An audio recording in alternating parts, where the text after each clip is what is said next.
What if season 2 2021 പുറത്തിറങ്ങിയ season 1 നല്ല കിഡിലൻ എപ്പിസോഡ്സ് ആൻഡ് കിഡിലൻ സ്റ്റോറീസ് തന്നെയായിരുന്നു പ്രസന്റ് ചെയ്തിരുന്നത്. സ്പെഷ്യലി ഡോക്ടർ സ്ട്രേഞ്ചിന്റെ സുപ്രീം സ്ട്രേഞ്ച് എന്ന് പറയുന്ന ഒരു ക്യാരക്ടറിന്റെ ആ ഒരു ക്യാരക്ടറൈസേഷൻ അങ്ങനെ സെറ്റ് ചെയ്തെന്നുള്ളത്.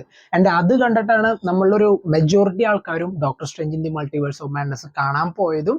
ബട്ട് ആ പടം അതിനനുസരിച്ചിട്ട് എക്സ്പെക്ടേഷൻ ലെവലിലേക്ക് എത്തിയില്ല ആൻഡ് ശരിക്കും ഡിസപ്പോയിന്റ് ചെയ്തൊരു പടം തന്നെയായിരുന്നു. ആൻഡ് അങ്ങനെ സീസൺ 2 റിലീസായതിനു ശേഷം ഓരോ എപ്പിസോഡും വളരെയധികം എക്സ്പെക്ടേഷനോട് കൂടിയാണ് കണ്ടത്. ആൻഡ് ഓവറോൾ എങ്ങനെ ഉണ്ടായിരുന്നു ചോദിച്ചാൽ ഒന്ന് രണ്ട് എപ്പിസോഡ്സ് മാറ്റി നിർത്തിയാൽ വളരെ ശോകം സീസൺ 2 തന്നെയായിരുന്നു ഓഫർ ചെയ്തിരുന്നത്. പ്രത്യേകിച്ച് ഏറ്റവും ഇൻട്രസ്റ്റിംഗ് ആയിട്ട് തോന്നിയൊരു കാര്യം നെബ്യുലയുടെ ഫസ്റ്റ് എപ്പിസോഡും അതുപോലെ കഹോരി എന്ന് പറയുന്ന ഒരു പുതിയ ക്യാരക്ടർ ഇൻട്രൊഡക്ഷൻ തന്നെയായിരുന്നു. ഈ രണ്ട് ക്യാരക്ടേഴ്സിനെയും നല്ല രീതിയിൽ തന്നെ ആ ടൈം കൊണ്ട് എക്സ്പ്ലോർ ചെയ്ത് പുതിയൊരു ഇപ്പൊ കഹോരിനെ കുറിച്ചിട്ട് ഇപ്പോൾ ഒരു ലൈവ് ആക്ഷൻ മൂവീസ് അവർ ഡെവലപ്പ് ചെയ്യുകയാണെങ്കിൽ ഒരുപാട് ചാൻസസ് അതിൽ കിടക്കുന്നുണ്ട്. ഈവൻ വിഷ്വലി ഒരുപാട് സ്റ്റണ്ണിങ് ആയിട്ടുള്ള പല സീൻസും അവർ ആ ഒരു എപ്പിസോഡിൽ തന്നിരുന്നു. ആൻഡ് അത് ബ്രില്യന്റ് സാധനം തന്നെയായിരുന്നു. ആൻഡ് ഇനി ഭാവിയിലായാലും ആ ഒരു ക്യാരക്ടറിനെ വെച്ചിട്ട് എക്സ്പ്ലോർ ചെയ്യുകയാണെങ്കിൽ ഒരുപാട് പോസിബിലിറ്റീസ് അവിടെ കിടക്കുന്നുണ്ട്. ആൻഡ് നെബുല ആ ഒരു സ്റ്റാർ ഫോഴ്സസ് ആ ഒരു ഫോഴ്സിൽ ചേർന്നിരുന്നെങ്കിൽ എങ്ങനെ ഉണ്ടായിരുന്നു എന്നുള്ള ഫസ്റ്റ് എപ്പിസോഡ് ആയാലും അടിപൊളിയായിരുന്നു. കാരണം ആ ഒരു ക്യാരക്ടർ എനിക്ക് വളരെയധികം ഫേവറേറ്റ് ആണ്. അധികം എക്സ്പ്ലോർ ചെയ്യാത്ത ആൻഡ് ഈവൻ ഇൻഫിനിറ്റി വാറിലും എൻഡ് ഗെയിമിലേക്കൊക്കെ എത്തുമ്പോഴാണ് ആ ക്യാരക്ടറിനെ കുറച്ചും കൂടി ഡെവലപ്പ് ആക്കിയത്. ആൻഡ് ഇപ്പോൾ guardians of the Galaxy volume 3 അത്യാവശ്യം നല്ലൊരു ക്യാരക്ടർ സ്പേസ് കൊടുത്തിരുന്നു. ആൻഡ് ഇതിൽ അവർ ആ ഒരു ക്യാരക്ടേഴ്സിന് നല്ല രീതിയിലുള്ള ഒരു സ്പേസ് കൊടുത്തിട്ടുണ്ട്. ആൻഡ് അത് വളരെ ഇൻട്രസ്റ്റിംഗ് തന്നെയായിരുന്നു. ആൻഡ് അതർവൈസ് 9 എപ്പിസോഡ്സിലെ ബാക്കി 7 എപ്പിസോഡുകളും അത്ര വലിയ സംഭവമായിട്ട് തോന്നിയില്ല. കാരണം ഓരോ എപ്പിസോഡുകൾ കഴിയും തോറും ആ ഒരു ഫസ്റ്റ് സീസൺ നമ്മൾ കണ്ടപ്പോൾ ഉണ്ടായിരുന്ന ആ ഒരു എന്താ പറയാ ത്രില്ല് പലയിടത്തും മിസ്സായ പോലെയാണ് തോന്നിയത്.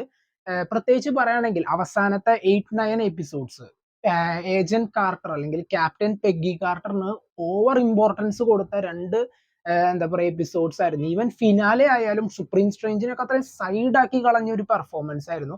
ഇങ്ങനെയാണെങ്കിൽ ക്യാപ്റ്റൻ എന്താ പറയുക adventures of Captain Peggy Carter എന്ന് പറയുന്ന ഒരു പേര് കൊടുത്താൽ മതി എന്ന് തോന്നി പല മൊമെന്റ്സിലും. കാരണം ഈവൻ സുപ്രീം സ്ട്രേഞ്ചിനൊക്കെ ഫസ്റ്റ് സീസണിൽ ഏത് ലെവലിലാണ് കൊണ്ട് എത്തിച്ചതെന്ന് നമുക്കറിയാം. ആ ഒരു ക്യാരക്ടറിന്റെ ഒരു ഈവിൾ സൈഡ് ഒക്കെ കണ്ട് ഇത്രയ്ക്കും പോസിബിലിറ്റി ക്യാരക്ടറിനുണ്ടോ? ഇപ്പൊ ഈവൻ വാൻഡയ്ക്ക് ഇത്രത്തോളം സ്പേസ് നമ്മൾ ചിലയിൽ കൊടുത്തത് കണ്ടിരുന്നു. ഈവൻ സോംബിനെ കുറിച്ചുള്ള ഒരു എപ്പിസോഡ് സീസൺ 1 ഉണ്ടായിരുന്നു. ബട്ട് ഇതിൽ അതൊന്നും ഇല്ലാതെ കുറച്ചും കൂടി ഫൺ സൈഡിലേക്ക് ഇവർ പോയി. ഓവറായിട്ട് ആ ഒരു ക്യാരക്ടർ ഇപ്പൊ ക്യാപ്റ്റൻ പെഗ്ഗി കാർട്ടറിന്റെ അവസാനം ആ ഒരു സീസൺ ഫിനാലിൽ തന്നെ ഇൻഫിനിറ്റി സ്റ്റോൺസ് ഒക്കെ വെച്ചിട്ട് കാണിച്ച കുറെ പരിപാടികൾ ഉണ്ടായിരുന്നു. എന്തിനാണോ എന്തോ എന്ന് തോന്നിയ ഒരു അവസ്ഥയായിരുന്നു.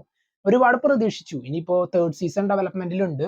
കൂടുതലായിട്ടും ഇവർ ചെയ്യേണ്ടിരുന്ന ഒരു കാര്യം തോന്നിയത് ഈവൻ നമ്മൾ കേട്ടിട്ടുള്ള പല അൺനോൺ വില്ലൻ ക്യാരക്ടേഴ്സ് ഉണ്ട്. ഇപ്പൊ ഈവൻ ഫാന്റാസ്റ്റിക് ഫോറും അതൊക്കെ മാർവലിന്റെ ആ ഒരു ഇതിലേക്ക് വന്ന സ്ഥിതിക്ക് ഡൂമിനെ കുറിച്ചൊരു എപ്പിസോഡ് അവർക്ക് ചെയ്യായിരുന്നു. അല്ലെങ്കിൽ ഗാലക്ടസ്.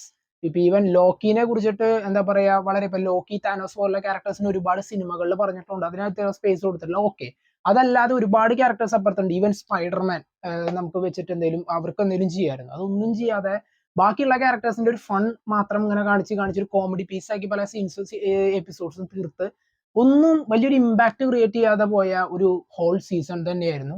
ആ ഒരു കഹോരി തന്നെ ബുലയുടെ എപ്പിസോഡ് മാറ്റി വെച്ചാൽ ശോകം തന്നെയായിരുന്നു. ഇപ്പൊ കൂടാതെ തന്നെ വാട്ട് ഇഫ് എന്ന ചോദ്യത്തിന് ഉള്ള പോലെ തന്നെ പല എപ്പിസോഡ്സും ക്രിയേറ്റ് ചെയ്തിരുന്നെങ്കിൽ ഇപ്പോ വില്ലന്മാരെ നമ്മൾ കൺസിഡർ ചെയ്ത ആൾക്കാർ തന്നെ അവിടെ ഡൊമിനേറ്റ് ചെയ്ത് അല്ലെങ്കിൽ ഹീറോസ് ആയിട്ടുള്ള ഒരു യൂണിവേഴ്സോ അങ്ങനെയുള്ള ഒരുപാട് വേർഷൻസ് അവർക്ക് ക്രിയേറ്റ് ചെയ്യായിരുന്നു. ആ ഒരു പോസിബിലിറ്റീസ് ഒക്കെ തള്ളിക്കളഞ്ഞുകൊണ്ടാണ് ഇവർ ഈ ഒരു സെറ്റപ്പ് ചെയ്തു വെച്ചിട്ടുള്ളത്. മൂൺ നൈറ്റിനെ വെച്ചിട്ട് ഒരു എപ്പിസോഡ് ഉണ്ടാവും ഞാൻ പ്രതീക്ഷിച്ചു. ബട്ട് അതും ഉണ്ടായില്ല. മൊത്തത്തിൽ ഒരു ഇമ്പാക്ട് ഇല്ലാത്ത വാട്ട് ഇഫ് അപ്പൊ ഞാൻ ആരാണ് എന്നുള്ള ഒരു ചോദ്യമാണ് സീസൺ 2 അവസാനിക്കുമ്പോൾ നമുക്ക് അവര് നിർത്തുന്ന സംഭവം. അല്ലെങ്കിൽ ഇനി എന്ത് എന്നുള്ള ചോദ്യത്തിന് സീസൺ 3 ഉണ്ട്. ബട്ട് സീസൺ 4 വരെ അവർ എക്സ്റ്റെൻഡ് ചെയ്യാൻ പ്ലാൻ ചെയ്തിരുന്നു. ബട്ട് സീസൺ 4 ഇപ്പൊ ക്യാൻസൽ ആയി എന്നാണ് അറിയുന്ന ഒരു ന്യൂസ്. അത് അല്ലാതിരിക്കട്ടെ. കാരണം അടുത്ത സീസണിൽ ഇതിനും കിടിലനായിട്ടുള്ള സ്റ്റോറി ലൈൻസ് ഒക്കെ ആയിട്ട് അവർക്ക് വരാൻ പറ്റട്ടെ. ഓവറോൾ ഇതാണ് എന്റെ അഭിപ്രായം. എന്തായിരുന്നു നിങ്ങൾക്ക് കണ്ടപ്പോൾ തോന്നിയ കാര്യങ്ങൾ കമന്റ് ബോക്സിൽ നോട്ട് ചെയ്യുക. അടുത്തൊരു വീഡിയോ നിങ്ങളുടെ മുമ്പിലേക്ക് എത്തുന്നവരെ